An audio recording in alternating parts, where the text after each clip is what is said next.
In this video, I will show you how to automate a login page in Selenium step by step, even if you are a beginner.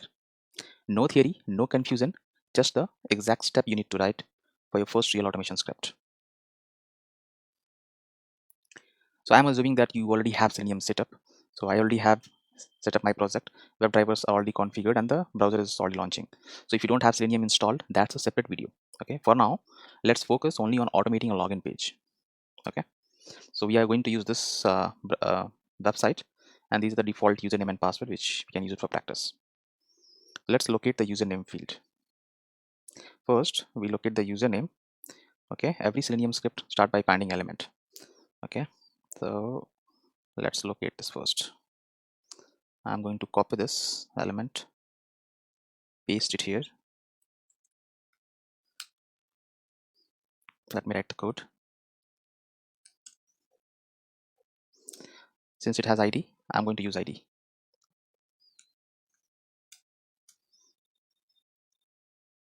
And since I'll have to pass the username, I'll use send keys. So this is okay. So what we have done here is, here find element tells Selenium to search the page. Okay, by.id is most stable locator, so always prefer if it is available, and send keys simulates typing from the keyboard. Okay, now let's locate the password field. Go back here. There's the password field.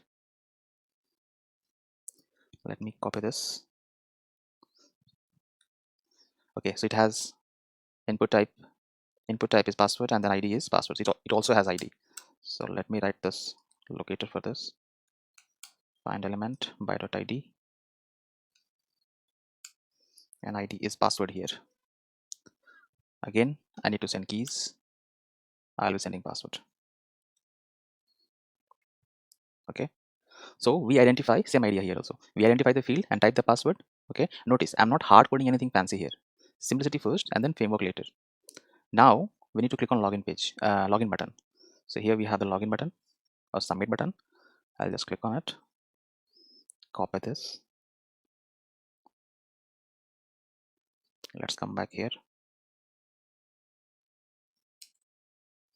paste this. Now I will write this locator for submit button. Again, find element. Here we see we have class and we have ID both. Let's go by class this time. Class name is button. Since it's a button, we need to do click action. Okay, click behaves exactly like a real user clicking on the button. Okay, so now this is for the page 1. Okay, login page. But once we provide the username, provide the password, click on submit button, then it is supposed to log in. Okay, and once it will log in, it will go to a separate page. So we need to validate that page also. So let's go to this website, provide login, username and password, click on submit. Okay, so we have got this. We need to validate that this text has come or not. Okay, so we need to validate this login successful. The automation is incomplete without this. Okay, so clicking is not testing. We must confirm that login actually worked. So we'll write code for explicit wait because this is a new page. So I'm just going to click on this. Okay, copy this, come back here, login success page.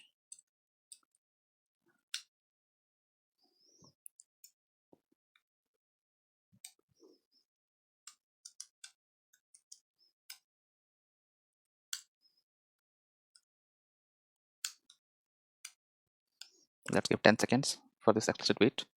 Then we will have to validate the web element. So again, let's create another web element which we need to validate, which we will get after waiting and the login is successful. So we will use something called condition based explicit wait. So this is expected condition dot the visibility of the element located, and here we will provide the XPath or locator. Okay, whichever is fine. So since I have already used locators, class and ID, I will use XPath here. So let's hit enter this. We need to provide the XPath for this. We already have the element here. So let's see, we write XPath. So this is h1,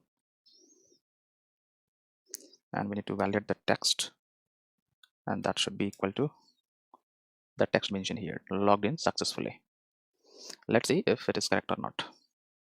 I'll just copy this, come here, you see I'm getting one, so it's right located or right XPath. Yeah, so I can just move this, paste it here.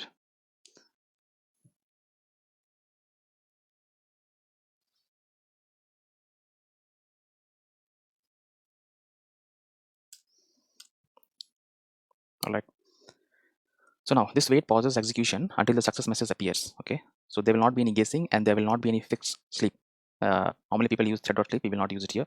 We will use explicit wait with the condition. Final part is assertion. So without assertion, it's not a test actually. So this assertion is what makes this test a test, not just a script. So let's write assertion. So true is success message, so we can use web element is displayed or not. Okay, so we have done all the code. Let's run it.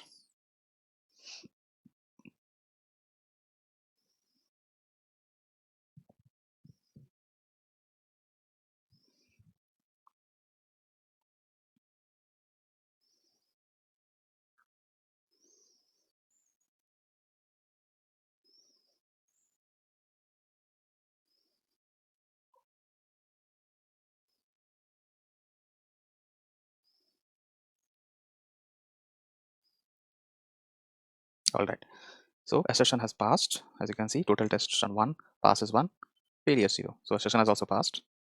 So I'll tell you most common mistakes what people usually make here. The first one is thread.sleep. Normally here I have used explicit wait with some expected conditions. People use, or normally beginners use, thread.sleep.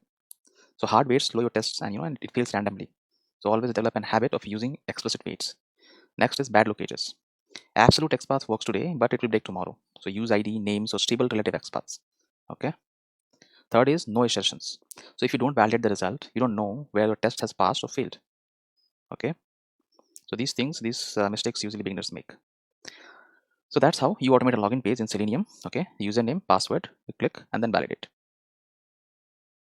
If this has helped you, please subscribe. In the next video, I will show you how to structure this properly using page object model, so your code doesn't turn into a mess as your project grows.